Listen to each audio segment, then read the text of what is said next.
In this video, we're going to be going over the steps to install the Uconnect 5 system in your Grand Cherokee.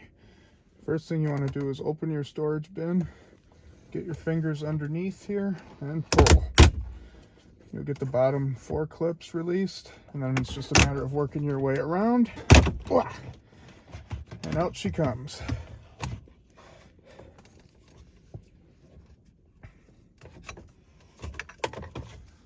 At the rear, there's one plug for the climate control.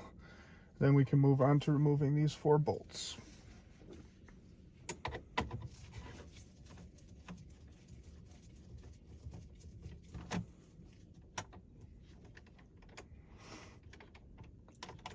I'm using a 7mm nut driver.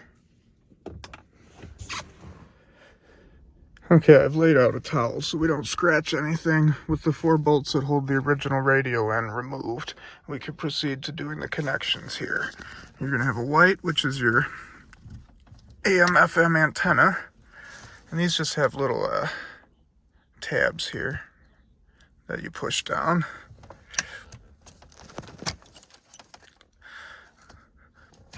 The mustard, which is your GPS and Sirius XM. And the pink, which is for your LTE, which is not used on the Uconnect 5. So if you follow it up, you can actually unplug it from the main antenna right here. So we can just store that. And then we're left with the bulky main connector and the USB. So the USB just has a tab here that you push down and then pull out. This main connector, it can be a little tricky. So what we're going to do is push in here at the tab. Yep, that wasn't tricky at all. And you see this kind of just levers up, and that's how that comes out. And we're free. Okay, with the old head unit out of the way, we can begin installing the new one.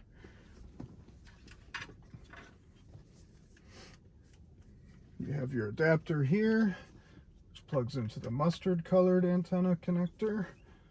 Your original AM/FM antenna plugs right into the radio with no adapter needed.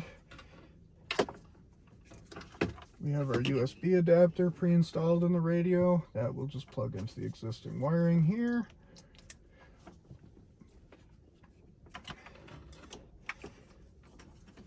Finally, we have our main connector here, which will just plug into this adapter.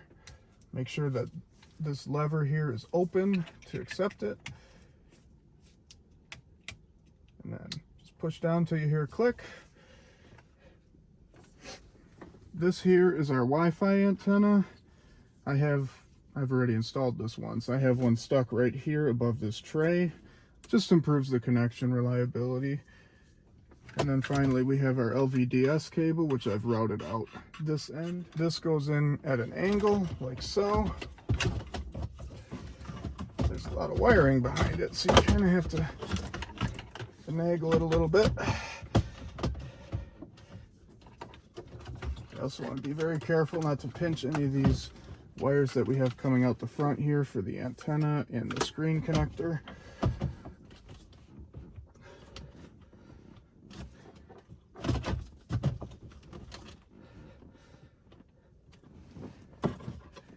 Once everything looks good, you can reinstall the 4 7mm bolts.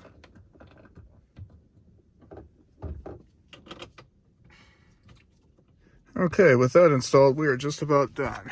You see here, this is the Wi-Fi antenna that we give you. I found that this is a really nice place to stick that. And just tuck everything back. This is our LVDS cable for the screen. And then this is the one that we're going to plug into the Y cable here. So it's all very simple to do, and we'll be up and running. This is your unlock code for the radio.